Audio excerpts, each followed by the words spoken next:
Resound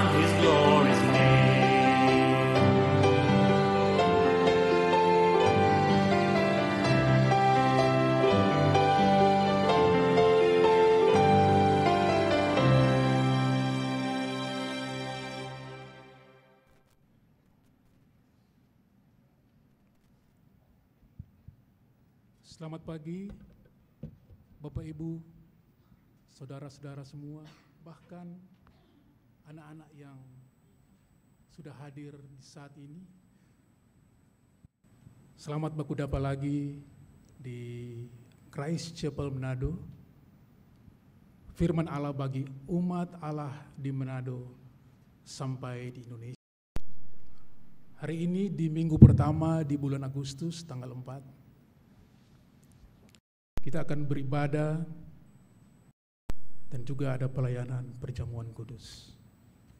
Tentunya kita mengucap syukur karena sepanjang bulan Juli kita terus dalam tuntunan dan penyertaan bahkan pemeliharaan Tuhan.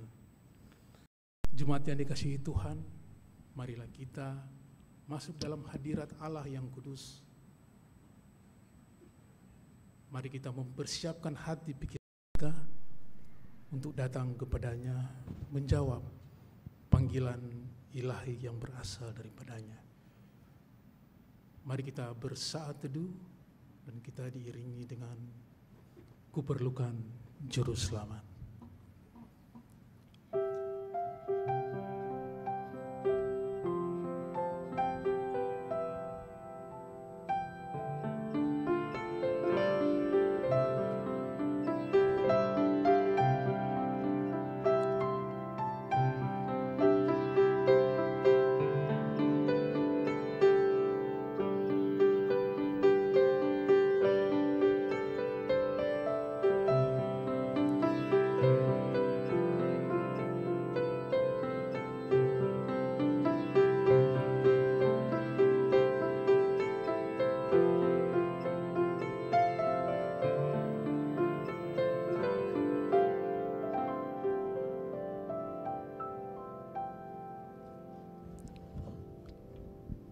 Tuhan memanggil umatnya untuk beribadat.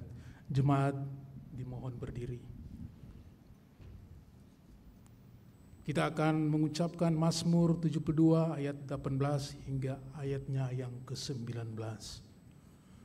Terpujilah Tuhan Allah Israel yang melakukan perbuatan yang ajaib seorang diri.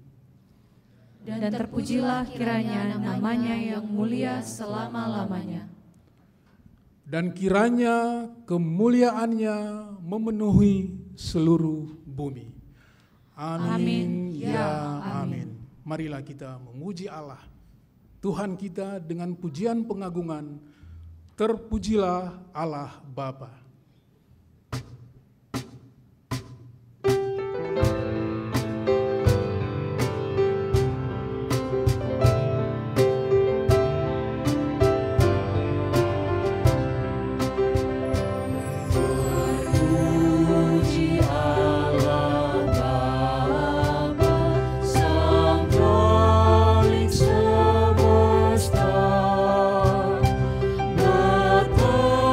Betapa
Terpujilah Engkau Allah Bapa, Putra, dan Roh Kudus. Terpujilah Engkau Allah Tritunggal, Pencipta langit, bumi, dan segala isinya. Sungguh agung dan mulia karya keselamatan-Mu bagi kami, manusia yang telah terpisah karena dosa. Sungguh sempurna dan ajaib kasih pengorbanan-Mu bagi kami, manusia yang terhilang karena dosa. Kami umat-Mu datang dalam kerendahan menjawab panggilan ilahi untuk beribadah kepada-Mu ya Allah, memuji dan memuliakan Engkau. Kiranya ibadat kami ini dari permulaan hingga selesai terus dalam penyertaan Roh-Mu yang kudus. Terpujilah Engkau ya Allah. Kami berdoa dalam nama Tuhan Yesus yang mengajar kami berdoa. Bapa kami yang di sorga, dikuduskanlah nama-Mu, datanglah kerajaan-Mu, jadilah kehendak-Mu di bumi seperti di sorga. Berikanlah kami pada hari ini makanan kami yang secukupnya, dan ampunilah kami akan kesalahan kami, seperti kami juga mengampuni orang yang bersalah pada kami. Dan jangan membawa kami ke dalam pencobaan, tapi lepaskan kami dari yang jahat, karena Engkaulah yang punya kerajaan dan kuasa dan kemuliaan sampai selama-lamanya. Amin. Jemaat dipersilahkan duduk. Kita akan sama-sama mengucapkan pengakuan iman komunal dari Katekismus Heidelberg, bagian yang kedua tentang kelepasan manusia. Minggunya yang ke-31, pertanyaan yang ke-83 hingga yang ke-85. Apa itu kunci-kunci kerajaan sorga? Pemberitaan Injil yang kudus dan pengucilan resmi atau pemutusan hubungan dengan jemaat Kristen. Dengan kedua sarana itulah kerajaan sorga dibuka bagi orang-orang yang percaya dan ditutup bagi orang-orang yang tidak percaya. Bagaimana kerajaan sorga dibuka dan ditutup melalui pemberitaan Injil yang kudus? Menurut perintah Kristus kepada semua orang percaya dan kepada tiap-tiap orang percaya secara perseorangan, diberitakan dan ditegaskan dengan nyata bahwa setiap kali mereka menerima janji Injil dengan iman yang benar, semua dosa mereka sungguh-sungguh diampuni oleh Allah karena jasa Kristus.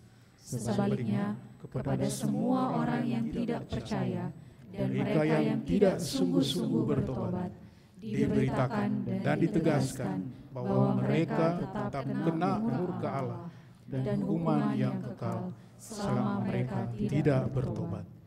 Allah akan menjatuhkan hukuman menurut kesaksian Injil ini, baik dalam hidup sekarang ini maupun dalam hidup yang akan datang. Bagaimana kerajaan sorga ditutup dan dibukakan melalui pengucilan resmi dari jemaat Kristen? Menurut perintah Kristus, mereka yang memakai nama Kristen namun membawakan ajaran bukan Kristen atau menempuh hidup yang bukan Kristen harus berkali-kali dinasihati secara persaudaraan. Kalau mereka tidak mau melepaskan ajaran sesatnya atau cara hidup yang keji, namanya harus diberitahukan kepada jemaat atau kepada orang-orang yang oleh jemaat diangkat untuk menangani perkara-perkara semacam itu. Kalau mereka tidak menghiraukan nasihat itu, orang-orang itu akan mengucilkan mereka dari jemaat Kristen dengan cara melarang mereka menerima sakramen-sakramen yang kudus, dan oleh Allah sendiri mereka dikucilkan pula dari kerajaan Kristus. Tetapi jika mereka berjanji akan bertobat dan menunjukkan pertobatan yang sungguh-sungguh, mereka akan diterima kembali sebagai anggota Kristus dan jemaatnya. Jemaat yang diberkati Tuhan, dari apa yang sudah kita baca dari pengakuan iman tadi, menunjukkan begitu pentingnya pekabaran Injil. Karena pekabaran Injil adalah sarana untuk membuka kerajaan surga bagi orang-orang yang percaya dan juga menutup kerajaan surga bagi mereka yang tidak percaya. Kita akan masuk dalam pengakuan dosa secara komunal maupun pribadi. Namun sebelumnya kita akan diantar oleh puji-pujian pengantar pengakuan dosa di muka Tuhan Yesus.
Marilah kita mengaku dosa kita secara komunal. Ya Bapa, Engkaulah satu-satunya Hakim yang adil dan benar. Sesungguhnya segala sesuatu transparan di hadapan-Mu. Kami mengakui bahwa mudah bagi kami untuk menyalahgunakan kebebasan yang kami terima di dalam Yesus Kristus dengan hidup di dalam dosa. Engkau yang paling mengetahui setiap sudut hati kami yang kotor. Kami benar-benar membutuhkan belas kasihan dan pengampunan-Mu. Di hadapan Engkau sajalah kami mengaku dosa-dosa kami. Secara pribadi, marilah kita mengaku dosa kita.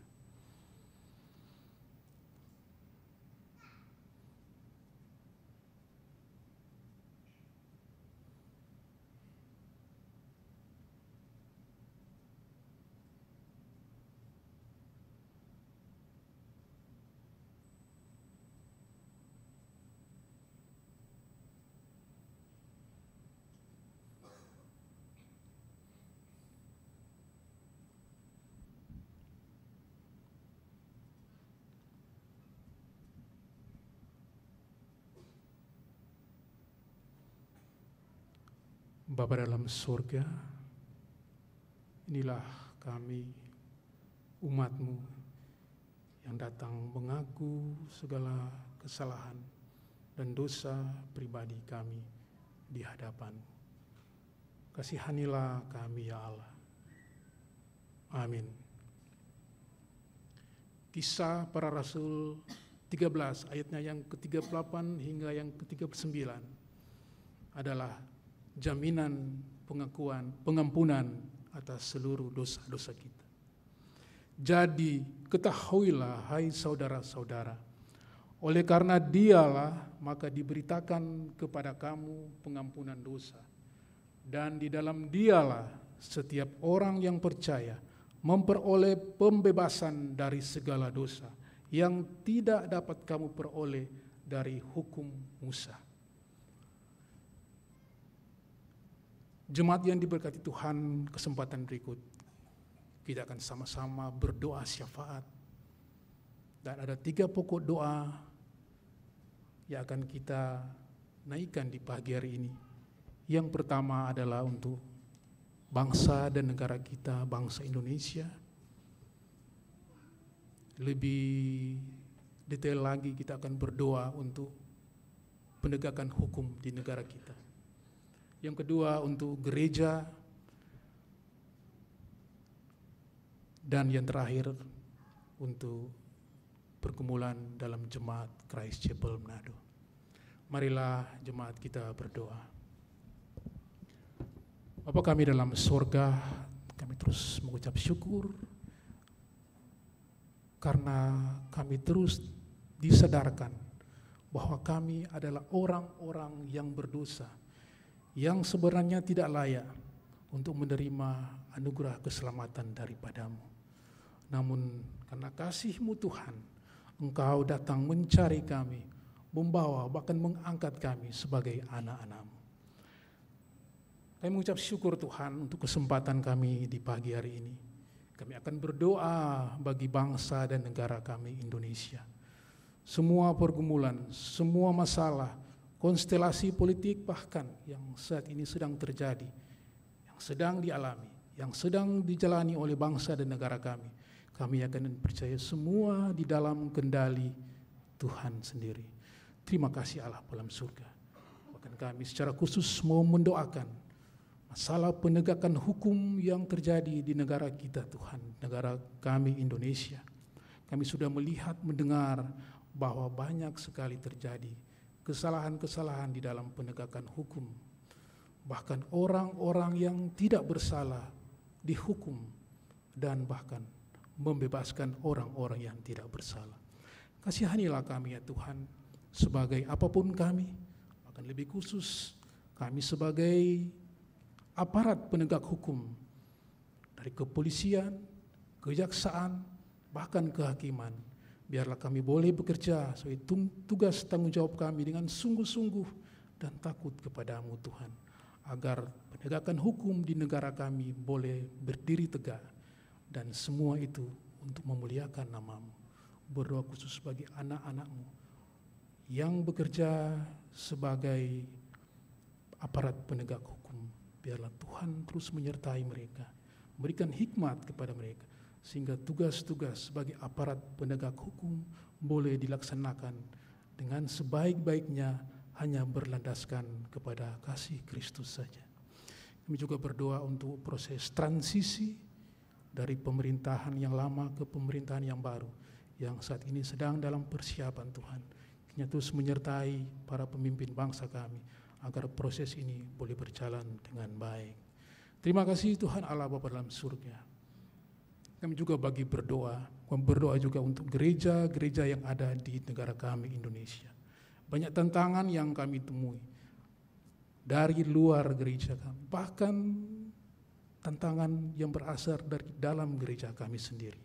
Tuhan, Engkau tahu bahwa masih ada di beberapa daerah terjadi penolakan untuk beribadah kepadamu. Gedung-gedung gereja ditutup. Tuhan, Engkau telah memberitahukan sejak lama bahwa kami akan mengalami penganiayaan. Tetapi Engkau berjanji untuk serta menyertai kami, dan biarlah Tuhan terus menguatkan hati kami untuk senantiasa boleh beribadah terus kepadamu ya Tuhan. Walaupun banyak penolakan dari berbagai unsur untuk beribadah kepadamu. Bahkan kami berdoa juga untuk tantangan-tantangan bahkan dari dalam gereja kami sendiri. Kami terus melihat terjadi persaingan yang tidak sehat antar denominasi gereja. Para pemimpin gereja saling menyalahkan satu dengan yang lain. Bahkan di sana sini terjadi umat-umat Tuhan yang diambil dari satu denominasi ke denominasi lain secara tidak sehat. Tuhan, kasihanilah kami. Kami merasa kami semakin dekat dengan perpecahan karena kami tahu iblis senantiasa berada di dekat kami, berada dalam kami untuk meruntuhkan kerajaan-Mu Tuhan. Tapi kami yakin dan percaya pertolongan-Mu, Roh Kudus senantiasa menguatkan kami, sehingga gereja yang sudah Tuhan bentuk tetap akan kokoh berdiri seberat apapun tantangan yang akan kami terima. Biar Tuhan terus mempersatukan kami di dalam kasih-Mu. Kasihanilah kami ya Tuhan. Kami juga mau berdoa untuk pergumulan, persoalan yang dihadapi oleh jemaat-Mu yang ada di Christ Chapel Manado. Tuhan tahu semua persoalan kami secara pribadi maupun keluarga rumah tangga kami masing-masing. Banyak persoalan yang terjadi Tuhan, masalah keuangan, masalah kesehatan, tapi kami yakin dan percaya kami tidak akan kehilangan sukacita yang berasal daripada-Mu. Walaupun begitu berat pergumulan, persoalan yang kami hadapi, tapi Engkau menjanjikan kekuatan di balik pergumulan yang sedang kami hadapi. Kami juga berdoa bagi semua program-program rencana pelayanan dari Gereja Christ Chapel Manado. Tuhan kiranya menyertai semua program-program perencanaan di sepanjang bulan Agustus ini. Biarlah semua jadi untuk kemuliaan nama-Mu. Inilah ucapan syukur kami, doa syafaat kami kepadamu. Kami bawa di dalam nama anak-Mu, Yesus Kristus. Amin. Jemaat yang dikasihi Tuhan, kita diberikan kesempatan untuk memberikan persembahan. Kolose 3 ayat 17. Dan segala sesuatu yang kamu lakukan dengan perkataan atau perbuatan, lakukanlah semuanya itu dalam nama Tuhan Yesus, sambil mengucap syukur oleh Dia kepada Allah Bapa kita. Marilah kita mempersiapkan persembahan kita, dan sambil memberikan persembahan, kita memuji Tuhan, hidup kita yang benar.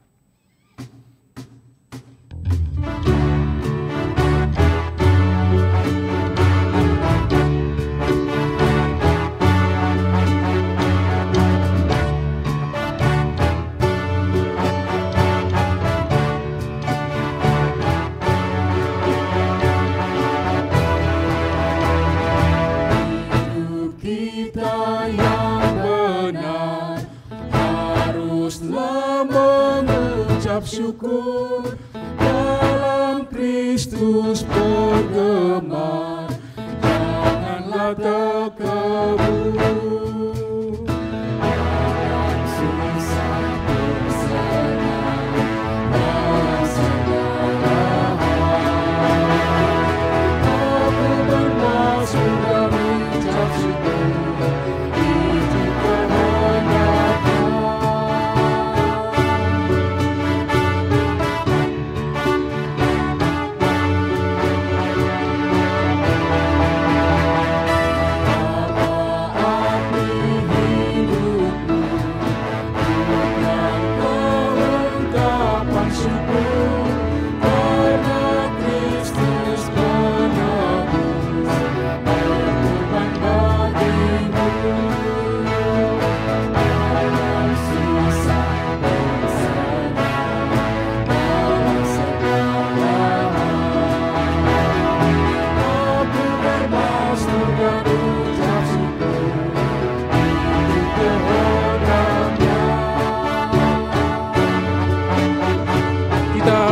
Bait yang keempat sambil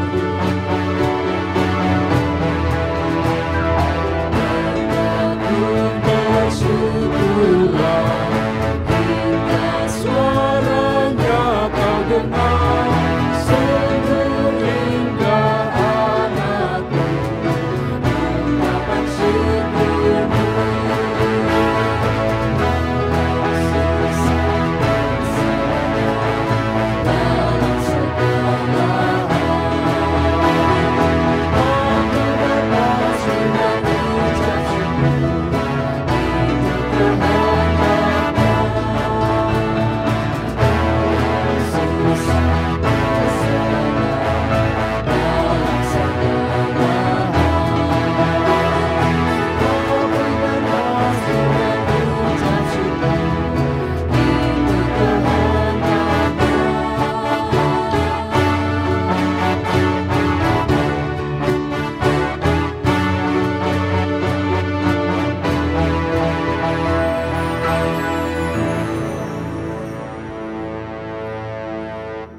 Mari kita berdoa.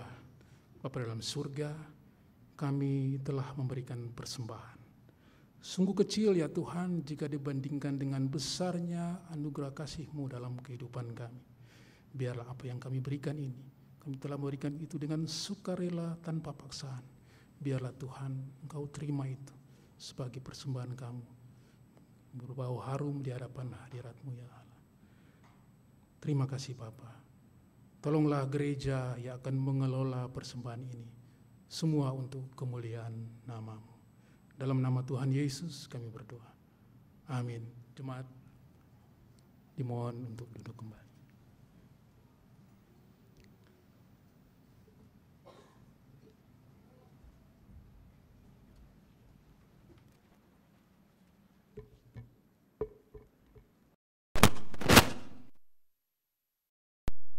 Selamat pagi Bapak Ibu, saudara dan juga adik-adik sekalian.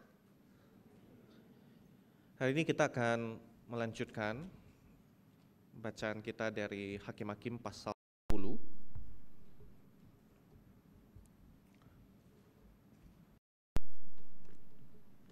Hakim-Hakim pasal 20.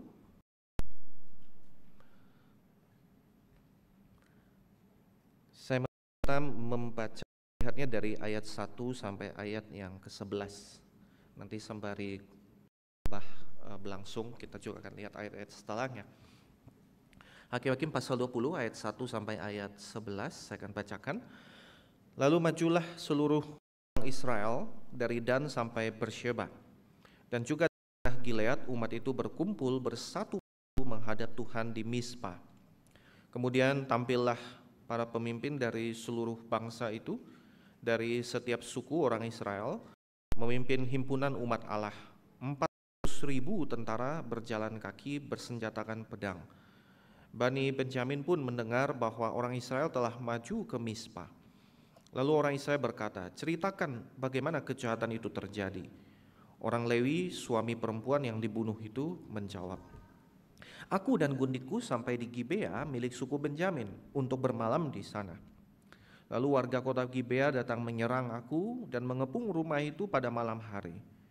Mereka bermaksud membunuh aku, tetapi gundikkulah yang diperkosa mereka sehingga oleh sebab aku mengambil mayat itu, memotong-motong, lalu aku mengirimkannya ke seluruh daerah pusaka orang Israel, sebab orang-orang itu telah berbuat mesum dan keji di antara orang Israel.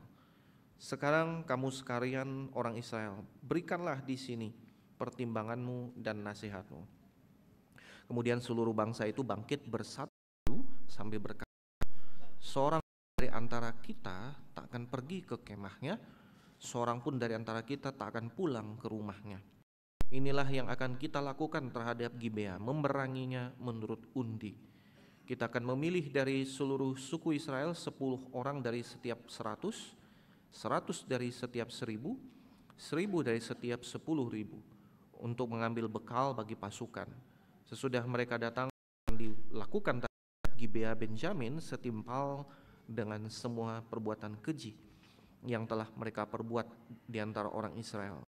Demikianlah orang Israel kumpul melawan kota itu, semuanya bersatu padu bahu membahu. Demikianlah firman Tuhan. Dia bersalah tidak memimpin kita kepada kesalahan. Mari kita berdoa sebelum merenungkan firman. Ya Bapa di surga, kami pada saat ini datang ke hadapan Engkau sekali lagi. Kami membaca dan merenungkan firman-Mu. Biarlah kiranya di hadapan cermin dari firman-Mu itu kami ditunjukkan akan setiap bopeng kami, akan dosa-dosa kami. Kami tunjukkan akan setiap kekotoran, kenajisan kami oleh setiap dosa-dosa yang menyelimuti, mencangkiti, polusi setiap kami, mengotori setiap kami. Dan kami berdoa biar kiranya setiap firman-Mu juga membawa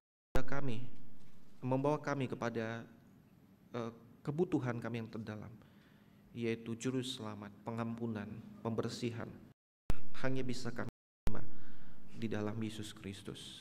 Tunjukkanlah Kristus untuk kami kasihi, percayai, kagumi. Kami serahkan waktu yang ada ini ke dalam demi nama Tuhan kami, Tuhan Yesus. Amin. Bapak Ibu Saudara, kita memasuki episode yang kelam di kitab Hakim-Hakim, dari minggu lalu, minggu ini, dan juga minggu akan datang. Saudara, kitab Hakim ini epilog 1, epilog yang kedua, penutup yang pertama, penutup yang kedua, ini bagiannya penutup kedua, kelihatannya bukan dikisahkan secara kronologis. Nanti kita akan lihat saudara. Nah, jadi ini digambarkan akan kejatuhan, akan kedalaman dari kemurtatan atau penyimpangan dari seluruh orang Israel. Di minggu yang lalu kita telah lihat bagaimana kekejian yang dilakukan oleh orang-orang di kota Gibea itu, yang bukannya menunjukkan hospitality, menunjukkan keramah tamahan, menyambut orang asing yang datang di tengah-tengah mereka, apalagi orang Israel, sesama suku Israel, tetapi yang dilakukan justru mereka menghidupkan kembali semangat dari Sodom dan Gomora, melakukan kemesuman, hubungan sesama jenis di tengah-tengah kota itu, dan ingin memakai tamu yang datang ke tengah kota itu. Dan saudara, kita lihat di sana ada eskalasi yang semakin puncak terjadi, dari pemerkosaan sampai mati, setelah itu mutilasi saudara, dan sekarang memuncak kepada perang saudara. Perhatikan saudara bahwa di sepanjang kitab Hakim-Hakim, ya, atau kita tarik balik lagi sampai ke kitab Yosua, yang menjadi kehendak Allah adalah engkau taklukkan tanah itu, karena tanah itu aku berikan kepadamu. Dan ketika menaklukkan tanah itu, yang dilakukan adalah memerangi isi dari dari tanah Kanaan itu, orang-orang yang tidak percaya, orang-orang yang hidup dengan kemesuman dan kenajisan dan kekotoran, dan perlu dihabisi saudara. Tetapi di akhir kitab Hakim-Hakim ini yang terjadi kemudian kebenarannya. Bangsa Israel bukan memerangi penduduk tanah Kanaan, memerangi bangsa-bangsa yang dikhususkan oleh Tuhan untuk diperangi, tetapi yang terjadi justru mereka saling berperang di dalam internal mereka, di dalam diri mereka sendiri. Saudara, di dalam pasal 20 yang pertama dikatakan di sana, dari Dan dan Bersheba, setelah seluruh bangsa Israel mendapat potongan mayat itu, mereka kemudian ngumpul. Dari Dan sampai Bersheba, ini satu ungkapan seperti dalam Indonesia itu dikatakan dari Sabang sampai Merauke, atau dari Miangas sampai Buarote, saudara. Gambaran utara ke selatan, dan paling atas Bersheba paling selatan, menggambarkan bahwa seluruhnya ngumpul. Dan ini satu hal yang indah saudara, karena waktu kita baca kitab Hakim-Hakim, kita nggak melihat bangsa Israel itu bisa nyatu seutuhnya gitu. Ya, jadi suku-suku itu ya ketika perang melawan penjajah pun ya hanya segelintir saja. Ya, hanya 1, 2 atau 3 suku ada yang nggak ikutan gitu. Tetapi di sini 3 kali digambarkan bahwa mereka bersatu di dalam ayat 1, ayat 8, ayat 11 digambarkan bahwa ini bangsa-bangsa bersatu padu. Ya, setiap suku itu bersatu padu, tetapi bukan untuk memerangi penduduk tanah Kanaan, tapi untuk memerangi suku sendiri saudara, sebangsanya sendiri di Gibea Benjamin itu. Dan saudara, perhatikan apa yang terjadi di sana. Bagaimana kesaksian gitu dari si orang Lewi itu. Ya, apa yang dia sampaikan di sana? Ya, ketika orang-orang itu ngumpul, bagus tidak langsung perang, cari tahu dulu apa kejadiannya. Tetapi yang dikatakan oleh orang Lewi itu adalah campuran antara kebenaran dengan ya bumbu-bumbu tambahannya, atau bahkan tidak menceritakan kebenaran secara seutuhnya. Katakan di sana bahwa betul dia dan gundiknya sampai di Gibea untuk memahami di sana, ini betul saudara. Tapi perhatikan bagaimana dia menjelaskan apa yang kejadian di kota itu. Di dalam ayat 5 dan 6. Dia menceritakan bagaimana dia mengulur-ngulur waktu. Tinggal di rumah mertuanya dan asik di sana itu pesta. Dikatakan di dalam pasal 19 itu dia bertahan di rumah mertuanya sampai 5 hari. Dan 5 hari itu ya makan dan minum saudara. Makan minum di sana bukan minum air putih saudara, minum anggur. Ya, ketika bilang minum selalu itu ada kemasukannya dalam konotasi pesta, wine, minum wine. Berarti ada unsur kemabukan di sana. Dia ceritakan itu bahwa aku setelah mabuk-mabuk makan dengan mertuaku, tetapi dia mau tahan, aku udah nggak mau lagi. Akhirnya kami berangkatlah pulang ke daerah asal kami, tapi karena udah malam ya udah kami nginep di Gibea. Dia nggak sampaikan itu. Dia tidak sampaikan kepengecutan dia yang bukan keluar untuk menghadapi orang-orang yang mau menjahati dia. Dia bukan keluar mengacung pedang gitu. Kalian semua, saya orang Lewi, ya kalian tidak dengar firman Allah. Kita harus takut pada Allah, jangan lakukan perzinahan dan seterusnya. Tidak lakukan itu. Tapi yang dia lakukan justru disodorkan guntiknya itu, istrinya itu untuk dijaga, saudara. Dia tidak ceritakan itu. Jadi saudara, di sini kebenaran disampaikan, kebenaran yang tidak full, maka ada bumbu-bumbunya. Saudara, yang dilakukan oleh orang Lewi ini mungkin kontroversial. Ada yang menyetujui, tidak gitu. Ya, ada yang bilang bahwa itu perlu karena supaya menunjukkan betapa mengerikannya tindakan yang dilakukan oleh di Gibea itu, sehingga dia perlu mutilasi mayat dari istrinya. Tetapi saudara, itu satu tindakan yang eksesif, berlebihan, yang tidak perlu sebenarnya. Karena di dalam Taurat itu ada satu peraturan yang disampaikan bahwa jenazah itu ya memang harus segera dikubur, saudara. Tidak boleh kemudian diperlakukan atau dinistakan, najiskan. Bahkan Yosua setelah dia mengalahkan raja-raja Kanaan itu, ya ketika dia gantung sore malam hari itu, sebelum ganti hari itu jenazah udah diturunin, dikuburkan. Itu jenazah busuk, tidak boleh dinistakan atau dicahati atau dikotori gitu.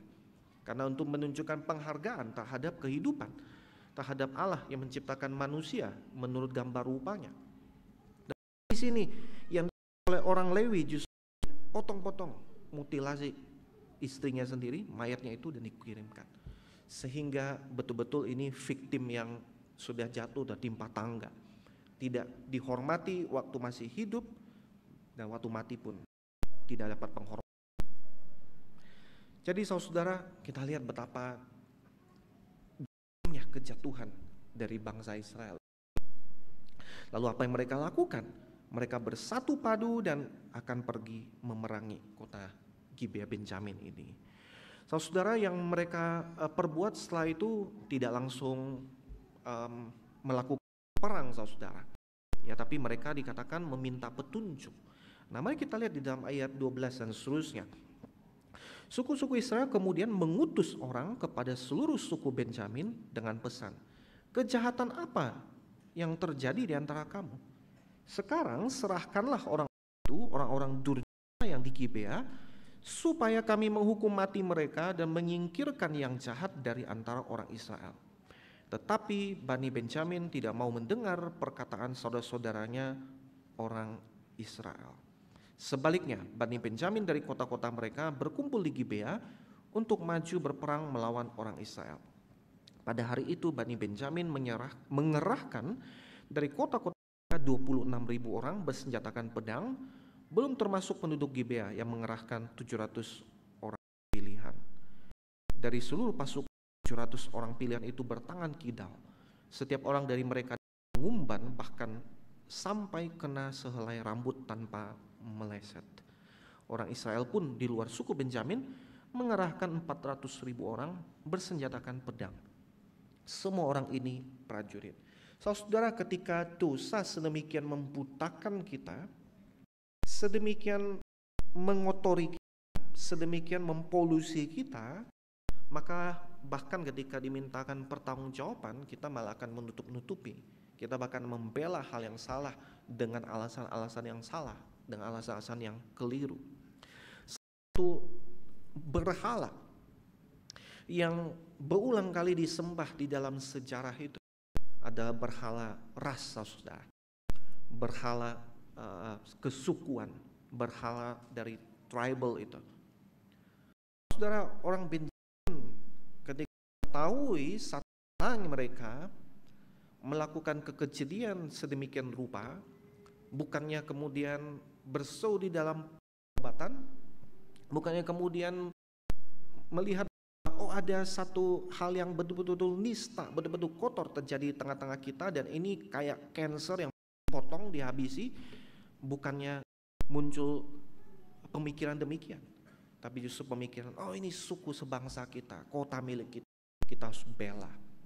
Saudara, dalam kejatuhan manusia ke dalam dosa, akhirnya mereka bisa jadi mementingkan yaitu ikatan darah, ikatan kesukuan, ikatan keluarga, ikatan bangsa, terlepas dari benar atau salah.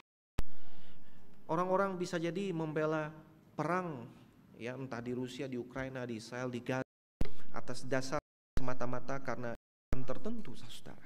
Bukan lagi persoalan benar atau salahnya yang dibela, tetapi karena saya memiliki kesamaan tertentu dengan orang-orang ini, gitu. Sehingga kita membela bukan lagi atas dasar benar atau salah, right or wrong, tapi atas dasar tadi ikatan-ikatan yang sebenarnya sifatnya sekunder, sifatnya itu turunan, sifatnya itu harus tunduk kepada kebenaran ataupun kepada truth, kepada apa yang menjadi kerinduan Allah, kehendak Allah. Saudara, hari ini misalnya di tengah-tengah kota Manado, ya, Anda kemudian melihat ada tabrakan terjadi, ya. Terus nabrak itu ternyata salah satu yang benar itu ya, ketika jalan itu adalah seorang pendatang, gitu. Kemudian yang jatuh pelanting itu orang lokal, begitu. Nah, saudara, yang dilakukan apa dong, begitu? Apa kita kemudian bela yang salah hanya semata-mata karena ini adalah bagian dari kita, gitu. Sementara yang benar itu adalah pendatang, gitu. Kadang-kadang saudara kita dibutakan oleh karena dosa itu akhirnya meninggikan hal sifatnya sekunder, sifatnya itu turunan yang harusnya melayani justru kebenaran. Dan itu setiap idol dari kita. Saudara, jangan pikir bahwa ini terjadi di masa lampau, tetapi terus terjadi dalam sejarah bahkan sampai pada hari ini dan mungkin seterusnya sampai Tuhan kedua kali. Kita bisa jadi memperhalakan ikatan darah kita, ikatan keluarga kita, bangsa kita, terlepas daripada itu benar atau salah. Dan saudara, di dalam ayat berikutnya, orang-orang Israel kemudian meminta petunjuk daripada Allah. Di dalam ayat 18, orang Israel bergerak maju ke Betel, di sana mereka meminta petunjuk kepada Allah. Siapakah dari antara kami yang lebih dahulu maju berperang melawan Bani Benjamin? Jawab Tuhan, suku Yehuda yang lebih dahulu. Pagi harinya orang Israel bangun dan berkemah mengepung Gibea. Kemudian orang Israel maju berperang melawan suku Benjamin. Orang Israel mengatur barisan perangnya melawan mereka di Gibea. Bani Benjamin juga maju menyerang Gibea dan menggugurkan 22.000 orang dari orang Israel pada hari itu. Namun pasukan orang Israel memperkuat semangatnya, lalu mengatur barisan perangnya di tempat mereka mengatur barisannya semula.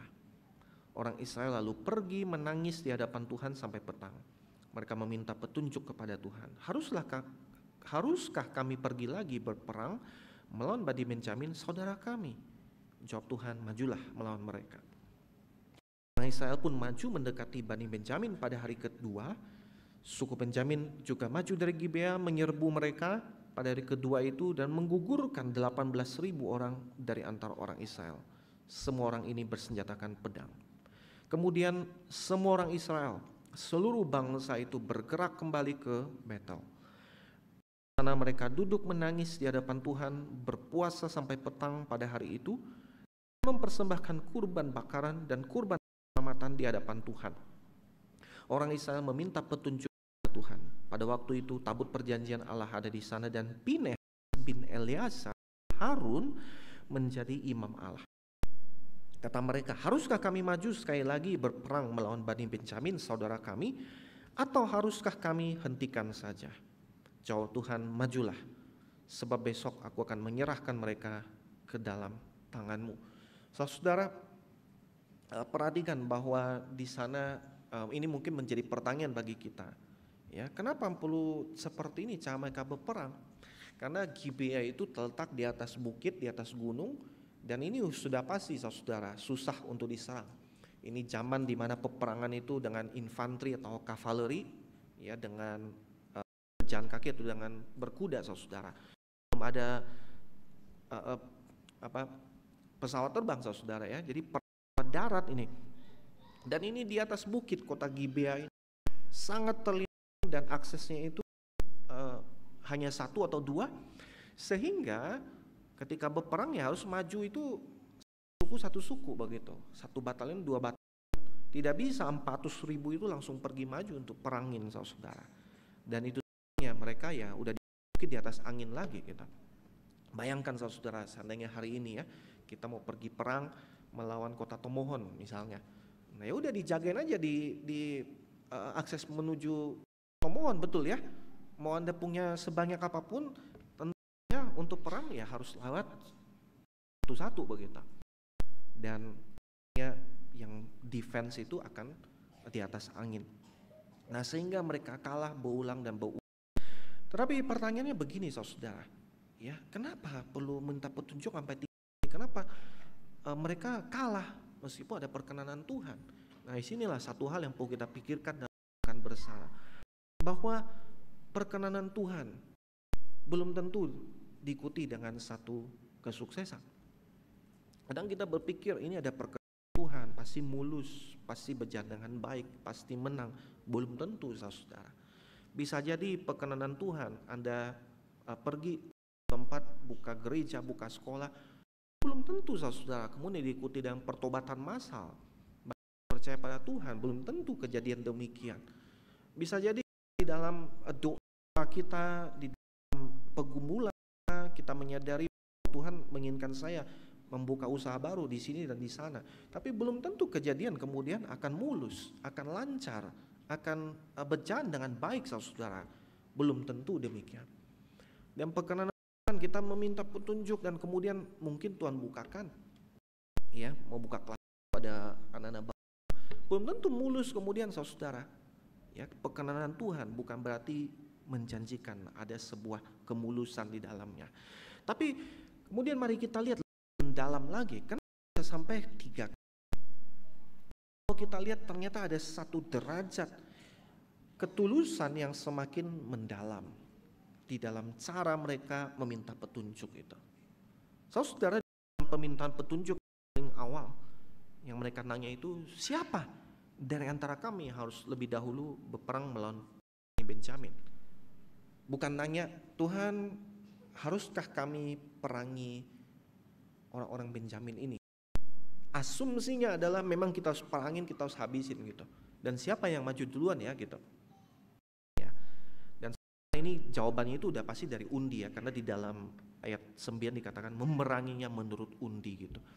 Dalam keyakinan saat itu undi adalah jawaban dari Tuhan. Dan kemudian saudara di dalam ayat 23 ayat 28, coba bandingkan pertanyaan kedua dan ketiga mereka, cara mereka meminta petunjuk. Dan ayat 23 yang ditanyakan adalah, haruskah kami pergi lagi berperang melawan Bani Benjamin saudara kami?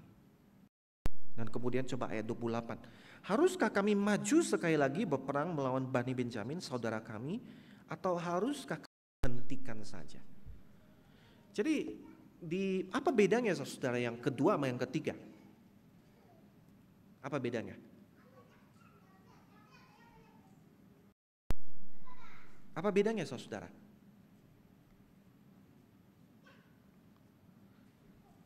Di yang ketiga itu ada tambahan apa saudara?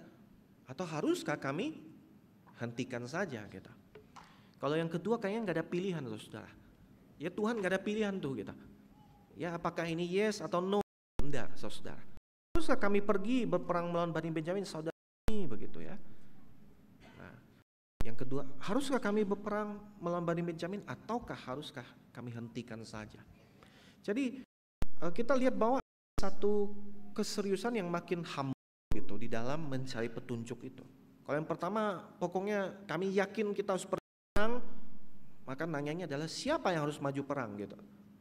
Yang kedua nanya, haruskah kami perang ya Tuhan melawan suku kami sendiri gitu. Terus yang ketiga, Tuhan haruskah kami maju atau kami hentikan saja ya gitu. Bahkan mereka sampai berpuasa tidak makan ya demi mencari petunjuk gitu. Jadi ada satu kerendahan hati untuk betul-betul mencari dan betul-betul mengetahui yang menjadi petunjuk daripada Allah. Dan saudara, kadangkala di dalam mencari petunjuk Allah kita memang perlu sampai kepada tahapan di mana betul-betul desperate, betul-betul mencari dan betul-betul menyerahkan agar Allah yang menentukan gitu. Bukan kita sudah kasih pilihan A atau B gitu atau C gitu.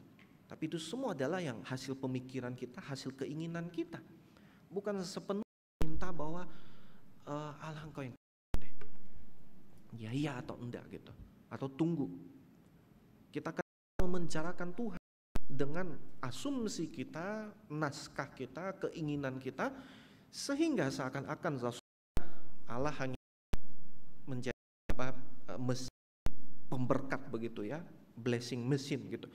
Tuhan saya sudah kepikiran A dan D gitu. Boleh nggak Tuhan kau berkati ini gitu. Kadangkala Tuhan hanya diperlakukan sebagai pelayannya kita saudara dan bukan kita sebagai pelayannya Dia. Dan setelah mereka betul-betul mencari petunjuk Tuhan, betul-betul merendahkan diri, betul-betul mengandalkan Dia, disitulah Tuhan mengatakan majulah, sebab besok aku akan menyerahkan mereka ke dalam tangan-Mu. Dan saudara, yang mereka lakukan setelahnya bukan sekedar maju begitu aja, tapi ada perubahan dalam strategi mereka. Nah mari kita perhatikan ayat 29 dan seterusnya. Lalu orang Israel menempatkan penghadang-penghadang di sekeliling Gibea, dan pada hari ketiga orang Israel maju melawan Bani Benjamin, mengatur barisannya di Gibea seperti yang sudah-sudah. Bani Benjamin lalu maju menyerbu pasukan itu, tetapi terpancing dari seperti yang sudah-sudah. Mereka mulai menyerang pasukan itu di kedua jalan. Yang satu menuju ke dan yang lain ke Gibea di tempat terbuka. Kira-kira 30 orang terbunuh di antara orang Israel. Kata Bani Benjamin, orang-orang itu telah terpukul kalah di hadapan kita seperti semula. Padahal orang Israel sebelumnya telah berkata, marilah kita lari dan memancing mereka dari kota ke jalan-jalan raya. Jadi orang Israel bergerak dari tempatnya dan mengatur barisannya di Baal Tamar. Setelah orang Israel yang mengadang itu tiba-tiba keluar dari tempatnya, tempat terbuka dekat Geba. 10.000 orang pilihan dari seluruh Israel sampai di depan Gibea. Pertempuran berlangsung sengit, tetapi Bani Benjamin tidak menyadari malapetaka sedang menghampiri mereka. Tuhan membuat suku Benjamin terpukul kalah di hadapan orang Israel. Pada hari itu orang Israel memusnahkan suku Benjamin 25.100 orang. Semuanya orang bersenjatakan pedang. Bani Benjamin melihat bahwa mereka telah terpukul kalah. Sementara itu orang Israel mundur dari hadapan suku Benjamin sebab mereka mempercayai pengadang-pengadang yang mereka lakukan untuk menyerang Gibea. Pengadang-pengadang itu pun segera maju menyerbu Gibea. Mereka bergerak maju mengalahkan seluruh kota dengan mata pedang. Namun orang Israel telah sepakat dengan pengadang-pengadang itu agar mereka membuat gumpalan asal dari kota. Ketika orang-orang Israel mundur dalam pertempuran itu, suku Benjamin mulai menyerang orang Israel, sehingga kira-kira 30 orang tewas terbunuh. Sebab pikir mereka, tentulah orang-orang itu terpukul kalah sama sekali di hadapan kita seperti dalam pertempuran yang dahulu. Namun pada waktu itu gumpalan asap mulai naik dari kota itu seperti tiang asap. Suku Benjamin menoleh ke belakang dan tampaklah kota itu berasap seluruhnya naik ke langit. Orang Israel maju lagi sehingga gemetar orang-orang Benjamin itu sebab mereka melihat malapetaka menghampiri mereka. Mereka berbalik lari dari hadapan orang Israel ke arah padang gurun, tapi pertempuran itu mengepung mereka. Lalu orang-orang dari kota sekitarnya melakukan pembantaian di antara mereka. Orang Israel mengepung suku Benjamin itu, mengejarnya tanpa henti-henti, menghancurkannya dekat Gibea di sebelah timur. Dari Bani antara Bani Benjamin 18.000 orang gugur, semuanya orang gagah perkasa. Sisanya berbalik lari ke padang gurun, ke bukit batu Rimon. Tapi di jalan-jalan masih ditebas lagi 5.000 orang, diburu sampai ke Gideon, dan 2.000 orang di antara mereka ditewaskan. Yang gugur dari suku Benjamin pada hari itu semuanya berjumlah 25.000 orang bersenjatakan pedang, semuanya orang gagah perkasa. Namun 600 orang berbalik lari ke padang gurun, ke bukit batu Rimon. Mereka tinggal selama 4 bulan di bukit batu Rimon. Kemudian orang Israel kembali kepada Bani Benjamin dan menewaskan mereka dengan mata pedang, baik manusia maupun hewan. Semua yang ditemukan di sana, juga semua kota yang di sana musnahkan dengan api.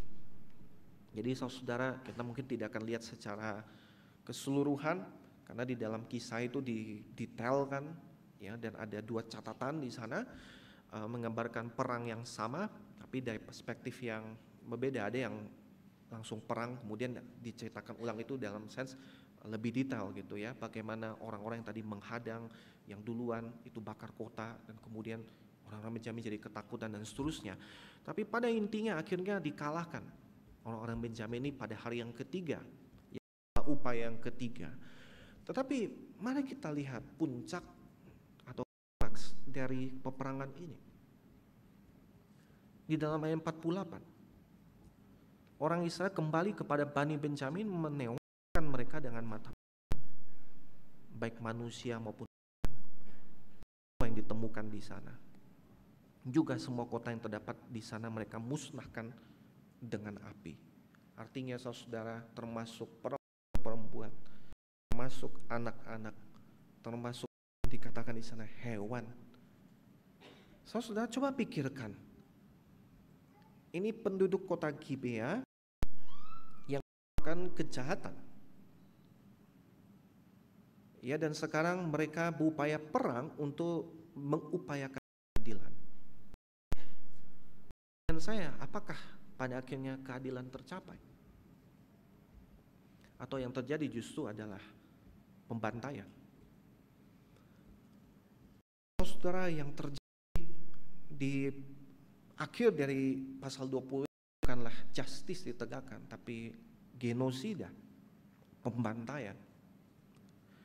Harusnya di dalam benak daripada orang Israel yang sebelum itu adalah bahwa ini penjahatnya kok ya begitu. Ya udah, yang belain tadi kita sudah habisi begitu. Sudah selesai perkara. Kan kalau boleh kita cari pengampunan untuk mereka, ya. Jelaskan kesalahan mana begitu. Kenapa perlu sampai kemudian menghabisi seluruhnya? Membantai demikian sadis, saudara. Betul bahwa di dalam Taurat dikatakan mata ganti mata, gigi ganti gigi, nyawa ganti nyawa. Tapi yang terjadi bukan mata ganti mata. Tapi saya sudah disakiti 1 mata, saya ambil 2 mata, 2 telinga, 2 tangan, 2 kaki, jantung, pokoknya semua begitu. Satu pembalasan yang eksesif, saudara, berlebih. Mengingatkan bagaimana tadi ya orang Lewi mau memperingatkan suku Israel kejian terjadi, tapi juga eksesif dan mutilasi. Jadi semuanya berlebihan, saudara, keterlaluan, satu kata gitu. Ya, semuanya berlebihan. Dan ini bukanlah penduduk tanah Kanaan yang dikhususkan untuk digunakan oleh Tuhan. Jadi saudara, saat ini yang diperlakukan sebagai penduduk tanah Kanaan justru adalah suku daripada Israel sendiri. Dan ini semua terjadi karena pada hari itu tidak ada raja di antara orang Israel. Semua orang melakukan apa yang benar menurut pandangannya sendiri. Saudara, tidak ada pembenaran yang bisa kita berikan bagi apa yang dilakukan oleh orang Israel di sini. Dan setelahnya di minggu yang akan datang kita lihat cara mereka untuk kasih isu sampai suku satu habis begitu. Ya, karena saking eksesif ingin melakukan balasan sampai akhirnya terjadi pembantaian, terus baru nyadar, aduh satu suku habis begitu. Langsung swing, saudara. Ini kayak orang manik depresif gitu. Ya, dari yang senang begitu ya, malah terus tiba-tiba kasihan banget begitu. Terus kemudian cari cara untuk menyelesaikan persoalan itu, tapi juga dengan cara yang keterlaluan gitu. Ya, kita akan bahas di akan datang. Tapi satu kata yang muncul ulang dua kali menjepit kisah ini, pada hari itu tidak ada raja dan orang Israel. Semua orang melakukan apa yang benar menurut pandangannya sendiri. Saudara, ketika dosa membutakan setiap kita, mengotori setiap kita, mempolusi setiap kita, maka dia bukan hanya berakhir kepada satu tindakan yang sifatnya jahat, seperti saya lakukan kejahatan buat demi personal. Tidak, dia akan mempengaruhi secara masyarakat. Dia akan menggerogoti satu masyarakat, menggerogoti satu bangsa, menggerogoti satu negara. Ketika satu dosa, imoralitas, dibiarkan, dan dia akan menjangkiti, merusak segalanya. Dan saudara, ketika pembalasan diupayakan, tapi bukan berdasarkan kepada kebenaran. Di sini tidak dikisahkan, ya orang datang lagi ke Tuhan, Tuhan, haruskah kami habisi ya orang-orang ini gitu? Nggak nanya lagi, saudara. Kenapa waktu perang nanya gitu? Tapi begitu dia nggak nanya lagi gitu. Nggak nanya gitu. Apakah ini menjadi kehendak Tuhan? Tidak lagi mencari tahu, saudara. Dan salahnya pun mereka tidak mencari tahu lagi.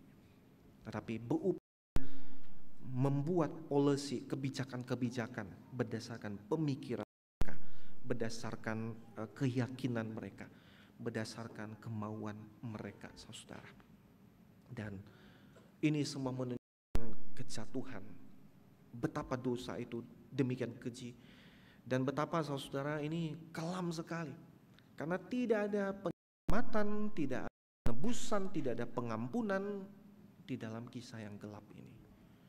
Dan saudara, harusnya ini membawa kita kepada sebuah pengharapan bahwa betul ketika manusia berupaya untuk memecahkan dan menyelesaikan dosa, mereka pada akhirnya akan eksesif, mereka akan ekstrim, dan pada akhirnya tidak menyelesaikan masalah juga. Masalah dosa hanya bisa diselesaikan oleh Tuhan sendiri, karena manusia yang berdosa, dikotori oleh dosa, tidak bisa menyelesaikan masalah mereka sendiri. Sebabnya kita membutuhkan Allah untuk menyelesaikan masalah dosa. Tetapi Allah bukanlah manusia, yang berdosa kan manusia. Dan saudara, itu sebabnya anak Allah perlu menjadi manusia di dalam Kristus,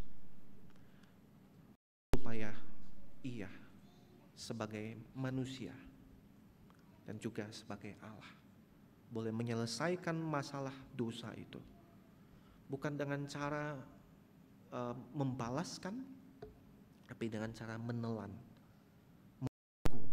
konsekuensi akibat daripada dosa yang harusnya diterima oleh setiap kita, sehingga setiap kita yang percaya kepada Dia, menerima Dia, di dalam Dia tidak lagi mengalami segala konsekuensi itu, sehingga setiap kita yang di dalam Dia juga tidak perlu dikungkung oleh pembalasan yang sifatnya ekstrim itu, saudara, tapi kita bisa memberikan pengampunan.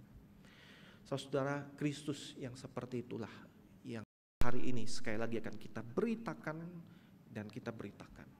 Kristus yang telah mati bagi kita, telah memberikan semuanya bagi kita, memberikan hidup baru bagi setiap kita. Kristus yang juga menjadikan ketetapan perjamuan kudus itu. Setiap kali roti dipecahkan, anggur dicurahkan, di situ kematian Tuhan diberitakan lagi dan lagi. Dan pada saat ini, biarlah setiap kita orang-orang yang percaya kepada Dia, kita boleh datang ke hadapan meja perjamuan, menerima roti dan anggur itu, dan sekali diingatkan akan pesan Injil bahwa Kristus telah datang, Dia telah mati menggantikan saya, Dia telah menyelesaikan masalah dosa, dan di dalam Dia ada pengampunan, di dalam saya boleh mengalami penerimaan di dalam Allah, di dalam Dia masalah dosa diselesaikan. Mari Bapak Ibu Saudara, kita berdoa.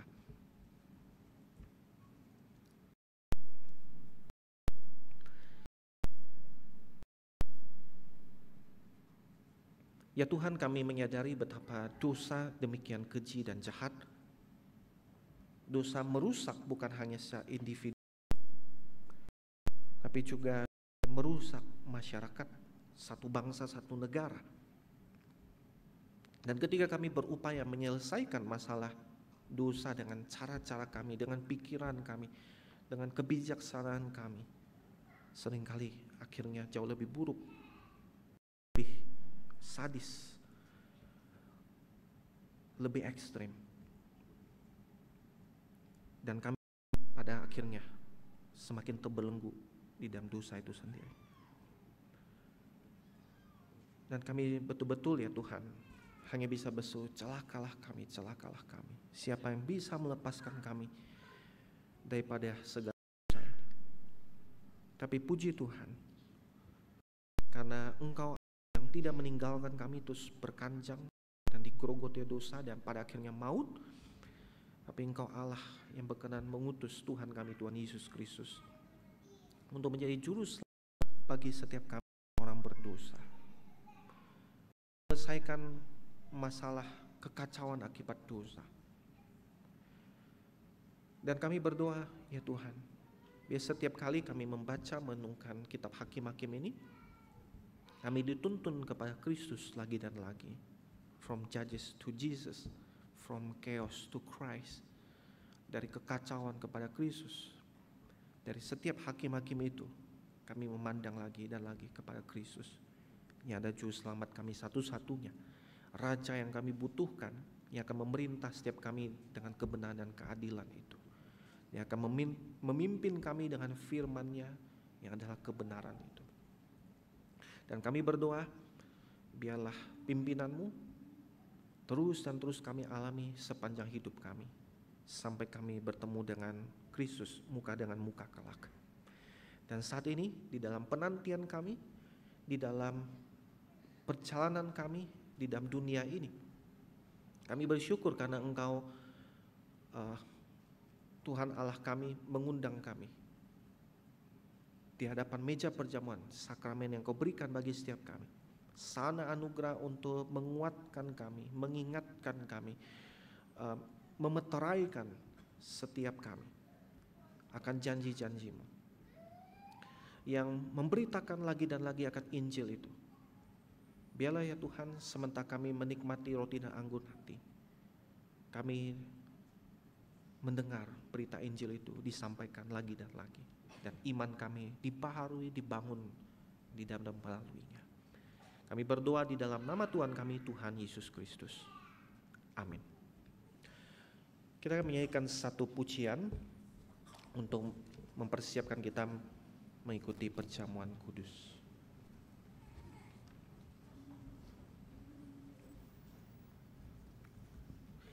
By Christ redeemed.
Mari kita berdiri.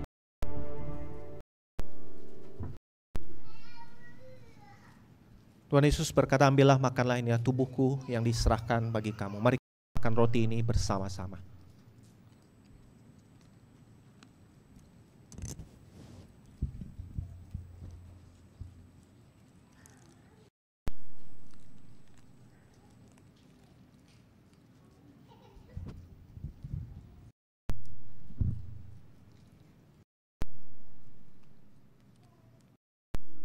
Tuhan Yesus berkata,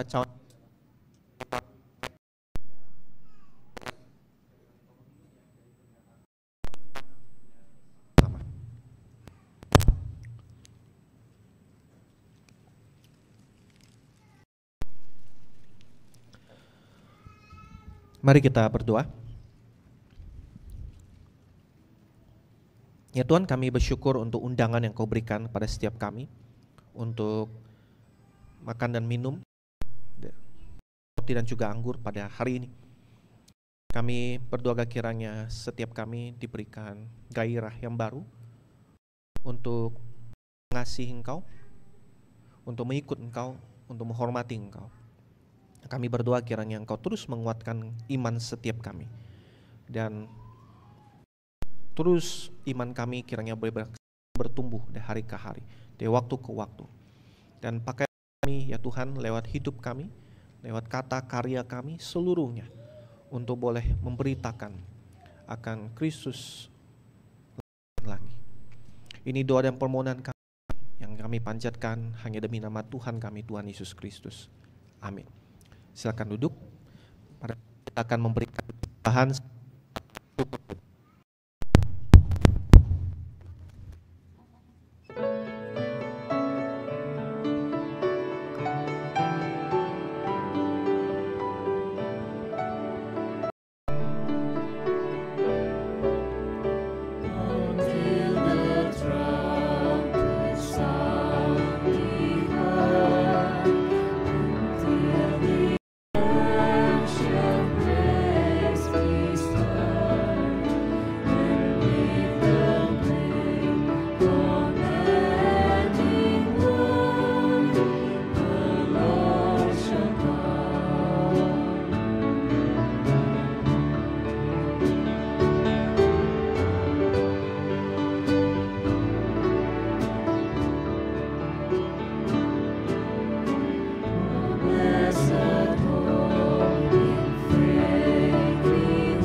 Jemaat yang diberkati Tuhan, marilah kita merespons akan pemberitaan firman di pagi hari ini.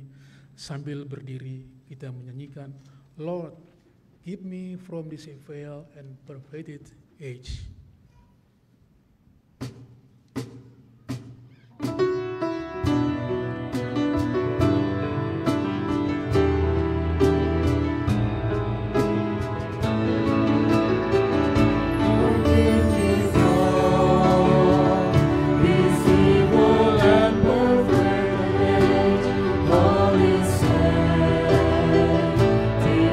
My eyes on you.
doksologi.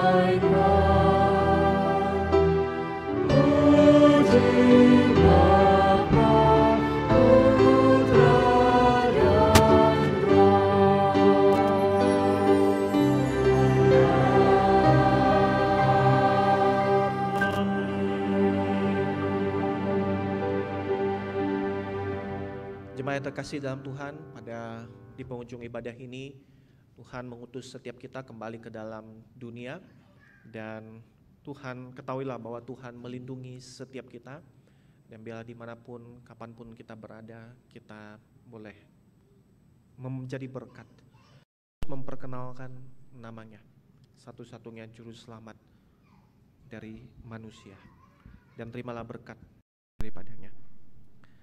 Tuhan memberkati engkau dan melindungi engkau.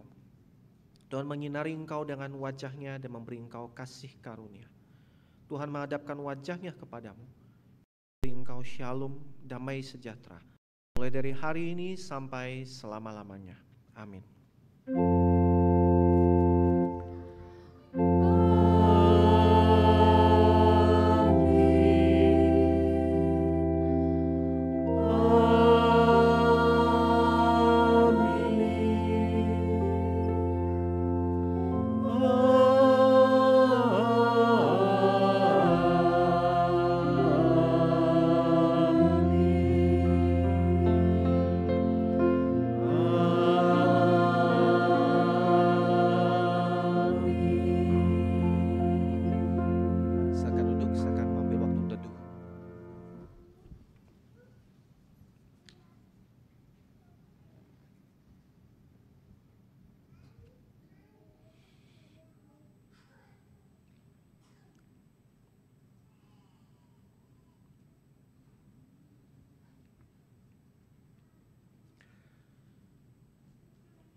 Saya menyapa sekali lagi setiap kita, selamat pagi dan juga selamat hari Minggu Bapak Ibu, saudara juga adik-adik semua.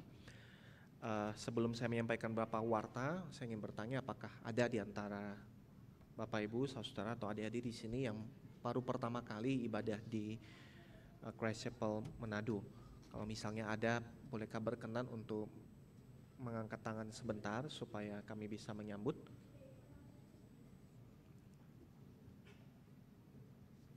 Oh ya, ada satu selamat datang. Apakah ada lagi? Ya, selamat datang, kami dengan senang hati menyambut Bapak ya untuk bisa beribadah bersama dengan kami. Khususnya belum ada tempat ibadah yang tetap, kita juga dengan senang hati menyambut untuk bisa beribadah bersama-sama.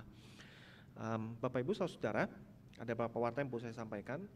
Yang pertama, minggu depan kita akan bebas seperti biasa, dan minggu depan itu penutup dari kitab Hakim-Hakim saudara. Ya, jadi bagian yang kayaknya makin gelap saudara ya, tetapi di dalam segala kegelapan itu anugerah Allah bersinar justru makin terang gitu ya. Dan itu sebabnya minggu depan Bapak Ibu jangan lewatkan gitu, supaya jangan berakhir dengan kitab Hakim-Hakim yang gelap gitu ya. Tapi kita bisa selesaikan dan melihat kitab Hakim-Hakim menuntun kepada Kristus. Dan saudara, kami juga mengajak untuk bisa mengikuti prayer meeting setiap hari Selasa. Kita akan melakukannya lewat Zoom. Bapak Ibu bisa mengikuti lewat link yang dibagikan di grup. Dan kami juga saat ini membuka perekrutan ya untuk pelayan-pelayan dan juga sukarelawan ya yang akan Bapak Ibu jadi yang punya gift dari Tuhan untuk bisa melayani ya. Jadi Bapak Ibu, kita dipanggil sebagai orang-orang yang memberikan kontribusi gitu. Ya, sebagai kontributor tapi bukan konsumer gitu. Nah, jadi saudara, kami berharap di KSP Manado ini setiap kita adalah menjadi kontributor, bukan sekedar konsumer saudara ya. Jadi Bapak Ibu yang tertarik untuk ikut terlibat dalam pelayanan, silakan bisa meregistrasi lewat link yang ada ya. Dan link ini akan ditutup pada tanggal masih di bulan ini saudara ya. Dan kemudian kita akan mengadakan persekutuan pelayan ibadah pada tanggal 18 Agustus. Jadi pada ibadah tanggal 18 Agustus setelah ibadah kita akan ada persekutuan pelayan ibadah di Learning Hub sana ya, UPH Learning Hub. Jadi setiap rekan-rekan pelayan harap bisa memperhatikan dan mengosongkan jadwalnya. Jadi setelah ibadah tanggal 18 kita akan ada persekutuan pelayan ibadah. Dan setelah ini akan ada nursery Sunday School dan juga CCM Youth seperti biasa di ruang UPH Learning Hub. Jadi Bapak Ibu bisa mengarahkan untuk anak-anaknya dan juga setiap rekan-rekan pemuda remaja di sini bisa menuju ke UPH Learning Hub untuk mengikuti persekutuan di sana. Dan di sini kita juga ada fellowship untuk membahas firman Tuhan dan juga saling berbagi, ya, saling mendoakan. Bapak Ibu kalau tidak halangan silakan bisa ambil kopi, teh yang di depan, masuk kembali ke ruangan ini untuk kita berkenalan dan juga ngobrol bersama. Dan saudara, saya juga nanti waktu menyambut di depan, saya juga akan stay. Ya, jadi kalau seandainya dari Bapak Ibu saudara di sini ada yang mau didoakan, ada mau sharing, bercerita gitu ya, silakan boleh cari saya gitu. Ya, supaya Bapak Ibu mungkin selama ini susah ketemu. Nah, kebetulan ketemu hari ini.